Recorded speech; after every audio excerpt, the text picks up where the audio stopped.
The Tom Woods Show, episode 1709. Prepare to set fire to the index card of allowable opinion. Your daily dose of liberty education starts here. The Tom Woods Show. Folks, police abuse is being talked about all over the country, but what is sadly missing is a libertarian perspective. And you can get that in my brand new free ebook, The Problems with the Police and How to Fix Them, a Libertarian Perspective. Pick it up at problemswithpolice.com. Hey everybody, Tom Woods here. Great episode for you today, but I want to tell you before I forget, because I'm afraid I will forget, about the episode that's coming up tomorrow. Oh my goodness. I got two people who are not exactly shy in front of a microphone to come on and talk about their competing views of the economy right now and what's likely to happen in the coming months and years as a result, in particular, of the policies enacted in response to the COVID-19 problem. And on the one hand, we've got Gene Epstein. You know Gene very well. He is a former economics and book review editor at Barron's. He was senior economist at the New York Stock Exchange for a long time. He's taught economics. He's got all kinds of experience. And he has a somewhat more bullish view in the short run than David Stockman does. David Stockman was the director of the Office of Management and Budget in the Reagan administration, and he has been sounding all kinds of alarm bells recently about what's been going on with federal policy and what the Federal Reserve has been up to. So I got the two of them on together, and I'll just say this. I was shocked at some sparks that flew. I did not think that was going to happen. But anyway, so you're definitely going to want to hear that one. Definitely going to want to hear that one. Anyway, today I'm here with Scott Horton, and in this case, the tables are slightly turned. This is the second time in recent weeks that I've been on the Scott Horton Show as a guest, and we talked about my brand new ebook, The Problems with the Police and How to Fix Them, a Libertarian Perspective. You can get that at problemswithpolice.com. So I hope you enjoy this. Here we go. Welcome back to the show, Tom. How are you, man? Very glad to be here, Scott. How are you? I'm doing good. You know, I like this thing where now I interview you on my show more again, like it started out back in history. Back in history, back when originally you had the weekend interview show, and I was so jealous of everybody else in the liberty movement because they'd all been interviewed by you except me. And I thought, what does it take to get the attention of this Scott Horton? I'm not kidding you. That's funny. I don't remember if we ever figured out if there was a reason for that or what. You know, I go by the article. I think it was. Yeah, right. I think it was just, it just never happened. Yeah. I don't think there was any hostility or anything. But no, and then I interviewed you 100 times, and then you quit doing the show. You were too busy to do the show anymore, but then you started interviewing me all the time, but now I'm back in the habit of interviewing you. Yeah, I think it was partly I stopped doing anybody's show when I was working on those Ron Paul videos. Oh, right. The Ron Paul curriculum. I just stopped doing any interviews. Yeah. But yeah, now we're back to normal. We can be on each other's shows again. Good times. Hey, man, so The Problems with the Police and How to Fix Them, a Libertarian Perspective, very important. This is one of these ebooks that you give away when people join up your Facebook group. Am I right about that? When they join my mailing list. Your mailing list. Okay, so tell us how we can do that so people can get their hands on this thing. Well, two ways, problemswithpolice.com. And the second way, if you're in the United States, if you text the word brutality to 33444, you also get the thing delivered to you. So man, you got some high-tech kids working for you and getting your act together here, huh? It's unbelievable. I mean, good thing it's not just me doing all this because I'm helpless. But yeah, I get people who make me look impressive. Let's put it that way. Yeah, well, you're doing a good job of keeping them around you anyway. All right. So, I always wonder, did you subscribe to the Free Thought Project daily email? No, I didn't, but it sounds good. I'll tell you what. Yeah, please do that. Or Matt Agorist, if you're listening, please sign up Tom Woods for that thing. I think about you all the time when I read that thing. I can just picture you growing out your afro and marching around with a black gloved fist in the air, preaching revolution from the just absolute daily onslaught of onslaught. And it's 400 dead at the hands of the police already. More than that. That was 6 weeks ago or something. It was 400 dead already this year. And that's under the lockdown where, nationwide, where essentially rates of everything were at an all-time low for at least 2-3 months there before the big, there's a spike in crime in some big cities since then. But anyway, just yesterday, there's one where they got the guy, he's in the restraint chair. They got his arms shackled behind the chair. They got his legs shackled. They got a cloth over his face, and they're electroshocking, torturing him for fun. And there's 10 of them standing around. And of course, they kill the guy to death. And by the time they realize that they killed him, they go, oh no. And then they throw him on the floor and try to do some CPR. Well, too little, too late. And this happens just every single day. And it seems like it's at the core of, it's very near the core. Of course, we always start with the Empire and the Federal Reserve. Third place after that. This is at the core of, I think, the social strife in America and the division in America, and especially on racial terms. You could see why the black minority of 13-something% might think that the white majority of 65-something% just don't care about them at all, if not hate them, that we're willing to, it's a democracy and all that stuff, right? So somebody's responsible. They imagine that, I guess, regular white civilian citizens have more power than they do anyway. And yet the consensus seems to be to let it keep on like this, even though it can't keep on like this. And that's why I think it's so interesting to see you come in with your libertarian perspective. And in fact, I think right-leaning one traditionally. And I know that you've had it all the way up to here with all this social justice warrior garbage and all of kind of the leftist, cultural Maoism going on and whatever right now. But that doesn't mean. But what's right is right, right? Yeah, exactly. That doesn't mean there's no problem with the police. I mean, that doesn't follow. Yeah, now, I can completely understand people who have been victimized by this system, and they see the system just continues on and it persists, and there don't seem to be any changes. And I could perfectly well understand people thinking it must be a program deliberately directed against me, or surely it would have been stopped by now. And the way I look at it is every horrible thing the state does just goes on and on and on and persists. Like, you have chronicled the foreign policy outrages for over 2 decades, and yet the warfare state just goes on. And you expose the torture, you expose the lies and the horrors, and it just goes on. There's an inertia built into it. There are financial interests built into it that are extremely tough to crack with independent journalism and public outrage. For some reason, now, in this day and age, it does seem like maybe the outrage has been great enough that at least in some cities, we could see some fairly significant changes. But man, it takes an awful lot for there to be any change. Yeah, well, and so let's talk about that. In this book, you have these great interviews, and I'm sorry, I just have to say this. I feel compelled. I am so mad at Will Grigg for being dead. Me too. But it was so great to, I need to get over that.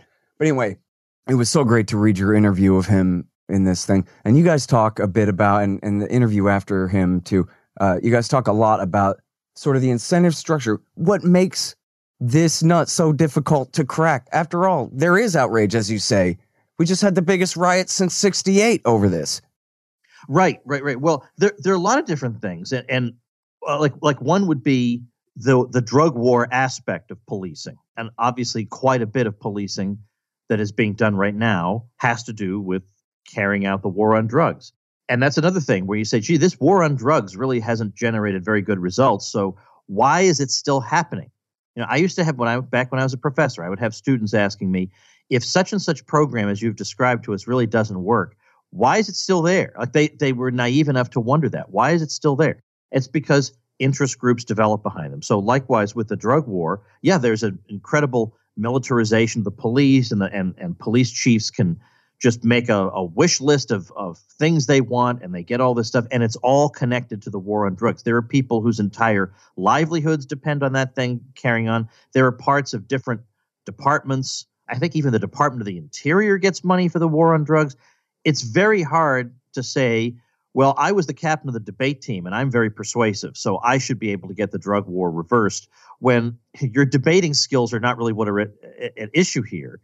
It's the same reason that any policy that benefits a minority, like sugar quotas, that just makes sugar more expensive for everybody else, but maybe it makes it more expensive by $10 a year for you and me. No point in lobbying against that. But it's the entire livelihood of a concentrated minority. So they're going to spend all day long making sure they grease that particular wheel.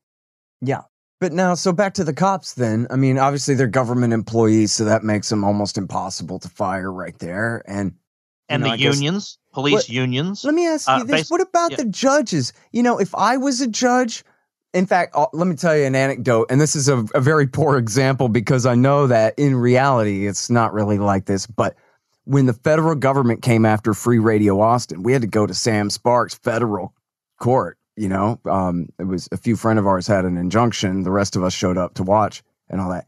And the judge sat there talking about the government this and the government that, in the sense that he wasn't the government. The government was the executive branch. And he has the role as a black robe judge of telling them no if he doesn't feel like it. That he doesn't belong to them.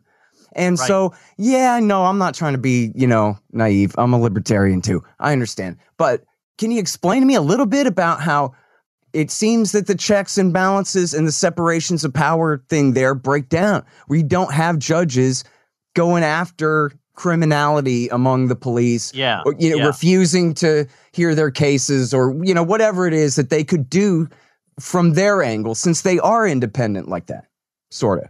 Well, I'm going to reveal something that I have never said publicly before. I have never mentioned on my show or anywhere else. It has to do with my father. Many years ago, my father's deceased now, but my father was falsely arrested for arson when I was about 5 years old. They had the wrong guy. And it was humiliating to him. It was a horrible experience. And there's no denying they had the wrong guy. Everybody now concedes that they had the wrong guy.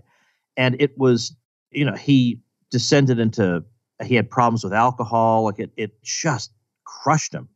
So he sued them for doing this to him. And clearly he's in the right because even they didn't deny, you're the wrong guy. It was this other guy. So they all knew that. They all admitted that. You would think he could get some damages for what he endured. And they went before the judge. They did the whole thing. He crossed every T, dotted every I. Everybody admitted he was right, and he still got nothing. So believe me, I understand the frustration, and I want to know why is that? Yeah. Why is that? And I think it's no more complicated than there is a kind of camaraderie among thieves. I mean, that they do think that ultimately this is the enforcement arm of what we're trying to do in this society. Yeah. And really, judges usually do, in effect, work for the prosecutors. They're the last step in the prosecution, the sentencing. Right, and they see half these people in the courtroom every other day. Yeah. They know Fred and Joe and whatever, and they don't know you. But if there was a bonus somehow where they got to, you're going to get kicked up to state Supreme Court if only you put one good, dirty DA in prison or something, something. I don't know. You would think you would have to have a miracle like that, an incentive structure like that to force them to turn on each other in a way, really, not just give them the opportunity to. It does go to show, and I know this is tough medicine for a lot of, let's say, normies out there, the problems that you recognize with monopolies in every other aspect of society. We know how monopolies operate. They cost a lot, and they give you a product that costs a lot, and the quality tends to fall.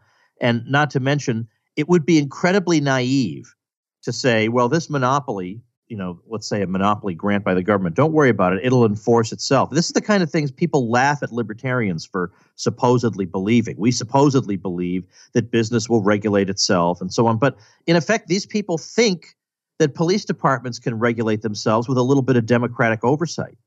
And obviously that's not true.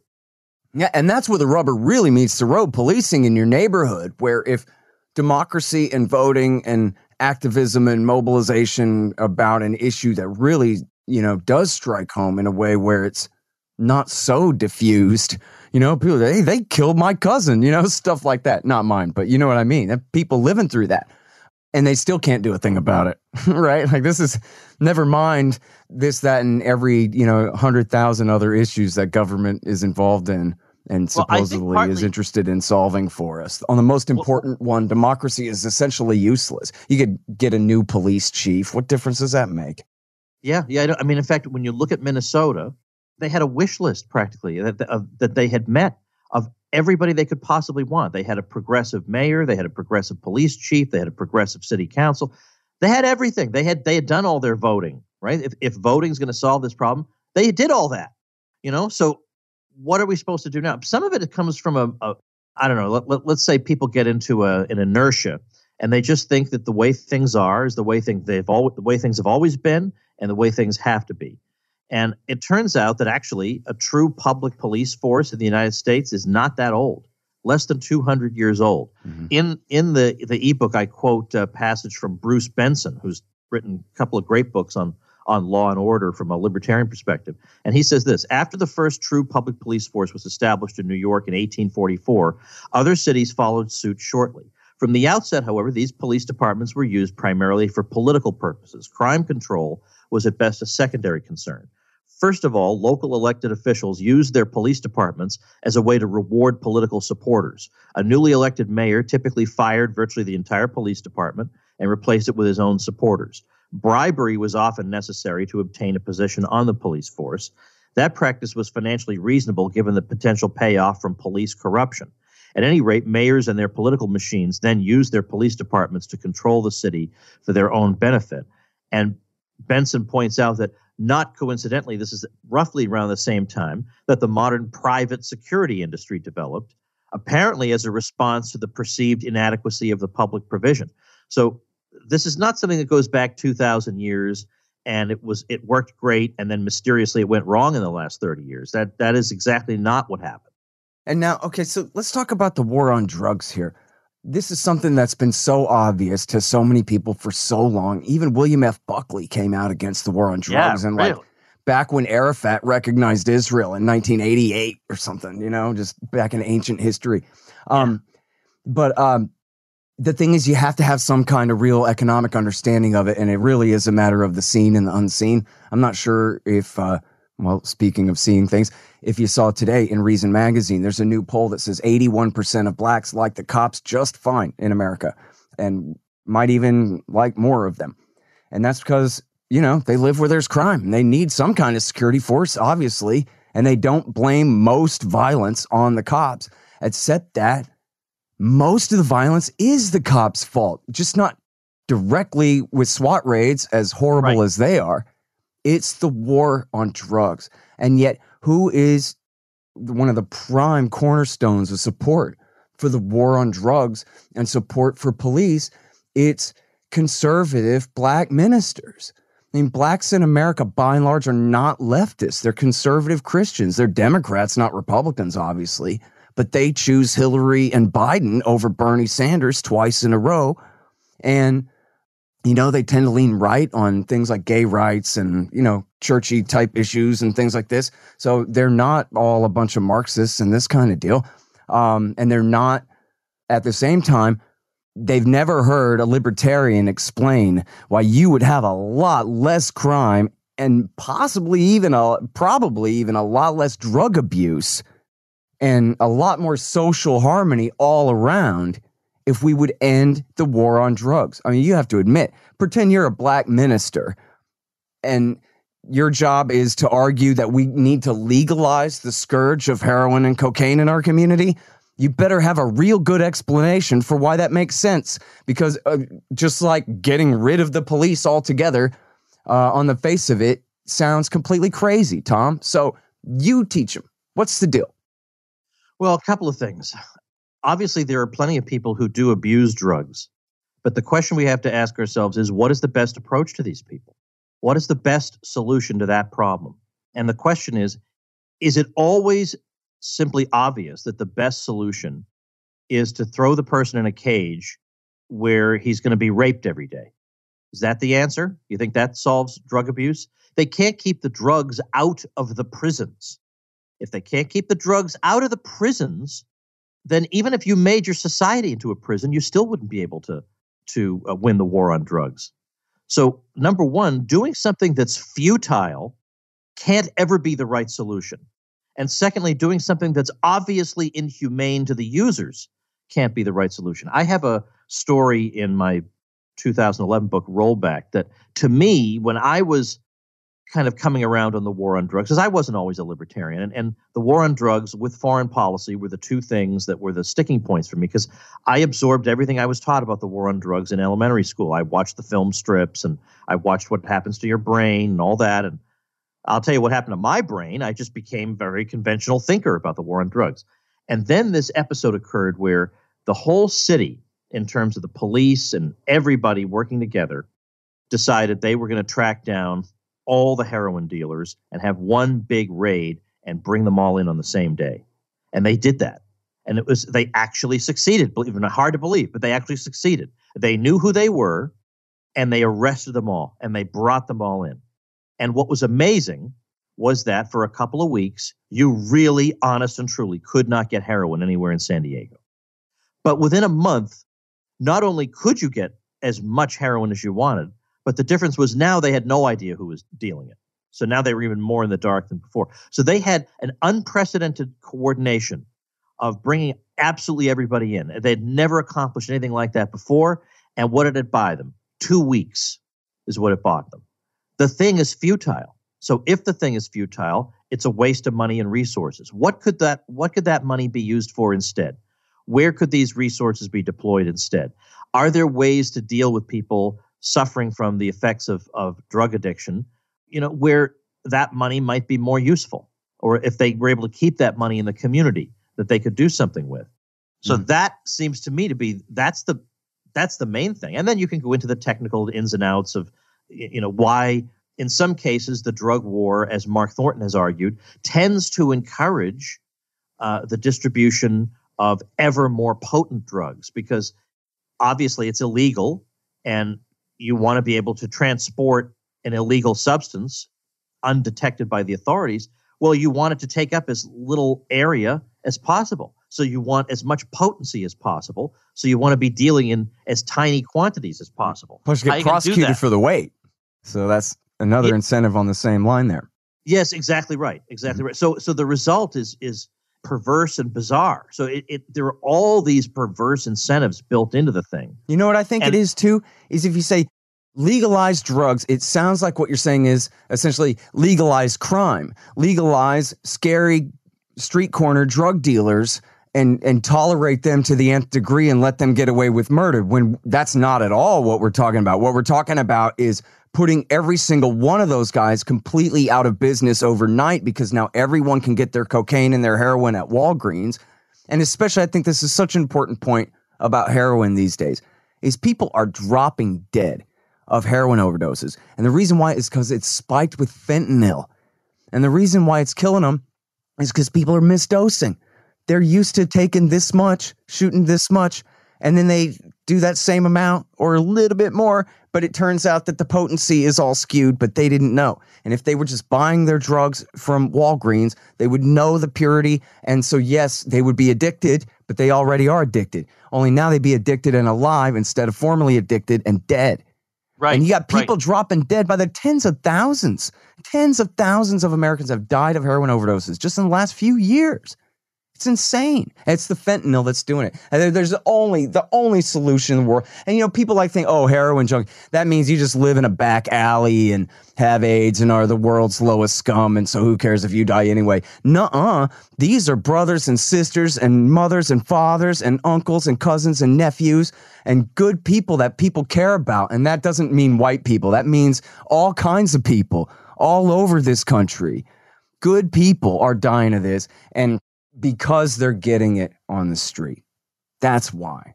I don't know, given the laws in Texas, if you have actually ever been to an approved, above-board, legal marijuana dispensary. Have you? I bought weed at a store in San Diego. The whole time I lived in LA, I just had a guy because I didn't want to get a license and all that. But then I went to San Diego a couple of years ago, and it was fully legal by then. You could just go in a store and buy it. Okay, well, if you go to any of these places, they're like a gleaming metropolis. They're like a wonderland. It's all packaged beautifully with all different varieties, and there are people who know everything there is to know, and they're all friendly. And so they're like the people who wait on you at Chick-fil-A, like super sweet and friendly. And it is the opposite of what people are generally accustomed to. So once that comes up, yeah, I know they have to pay taxes that your local guy doesn't. But geez, man, look at their facility. So you would not want to use the guy anymore once you have this amazing, extraordinary, super duper shopping center available to you. And in California especially, and that kind of competition, just like with the prohibition, that kind of competition invites some real progress in the potency, which, when you're talking about crack or something, that's dangerous. But when you're talking about weed, that's great for everyone. So anyway. Well, listen, the thing is, you and I get this point, but it's not, and I think it's obvious to people once you explain it to them. But you're not going to make progress on the police as long as you have this many victimless crime laws on the books. Yeah. You know what it is? As long as the libertarians, like you and me and Hornberger and whoever, we need to go on once they allow, travel and interaction among humans again, we need to go on a tour and speak to black churches and find the most conservative black ministers that we can and show them the economics of drug prohibition and why it really would be better to change it from this to that and get, real consensus built there. Because it makes so much sense why people would just say, oh yeah, you want to take these most dangerous criminals in my neighborhood and give them even more leeway. That's nuts. But that's only kind of misunderstanding on the face of it. I think if we really could get that point across real well about the economics of it and just imagine knowing what you do know about the economics of it. Imagine this society without a war on drugs. Whereas Bill Hicks said 31 years ago that, hey, guess who helps addicts? Former addicts, recovering addicts. That's who helps addicts, and everybody already knows that. So if we have a drug czar, why isn't he a guy in recovery? What the hell are we doing? And just think if people had listened to him then, and we had had the last 30 years without this, how much better our society would be in so many unquantifiable ways, Yeah, no, absolutely agreed. Well, in the back of my ebook, there's a recommended resources list, and one of them is a link to a video I did called The Economics of the Police State that I think people would benefit from. But then also the very last chapter is just a short piece by our mutual friend James Riley, who wrote something that eventually appeared on the Libertarian Institute site. And he just basically went through maybe a half dozen basic things you could do even now, even without implementing every radical libertarian dream we might have. He says, like, for example, disarm all traffic patrol and restrict their interaction with the public to traffic citations and response to traffic calls. And then he says, end patrol, period. He says there's no evidence that just going around just randomly looking for people breaking the law does any good. You could think that it might, but think about, the analogy may not be perfect, but I always like the example of Disney World, which is about 40 minutes from my door. I've been there many times. Now, with a place like that, the last thing they want is for there to be some violent altercation. But the second to last thing they want is guys walking around, with machine guns strapped to them, right? When you have little kids everywhere. That's the last thing they want. So somehow they're keeping that place as safe as you can possibly imagine, but without being in your face and without feeling like they own you and they can bark orders at you. So somehow they're making that work. But then also things like no-knock raids, nonviolent crime investigations. You could just go on and on. I mean, obviously, we don't want any tanks and submarines. That goes without saying. And believe it or not, some places do have those things. But there are things you can do. And I do think also that Justin Amash is doing a good thing with that bill ending qualified immunity. I think that is a good thing. I think that's explain that to people. Everybody can agree on. Explain that qualified immunity for people who don't understand. Well, it's a little bit complicated because it's sort of like you can't go after a police officer. Like you have to have some crazy precedent in each case for it to I mean, the real gist of it in English is that it's a provision that basically every police union wants and that has been enshrined by the Supreme Court, which is why there kind of does need to be a federal response to the problem, that just simply makes it much more difficult to hold the police accountable. But, you and I are accountable for the things we do, but it just makes it much more difficult to get them into a court and find them guilty, no matter how gross the abuse is. Yeah. So there are things right now that you could do. You don't have to have competing defense agencies and a full Rothbardian society. But what I would favor, though, as an interim measure would be and maybe there's some reason, Scott, that this doesn't work, and you can tell me, but why couldn't we say that a part of a city, even a neighborhood, but maybe a part of a city or a whole city could contract out to a security company, and that company persists as the security provider as long as a majority are happy. But if they're not happy, they lose the contract. And that would at least introduce some level of competition into the picture. Yeah, I wonder about that because the great Adam of Adam and Jennifer, I was complaining that the word privatization means two completely different concepts. One is the market taking care of it, and the other is the government hiring a private business to carry out a government function.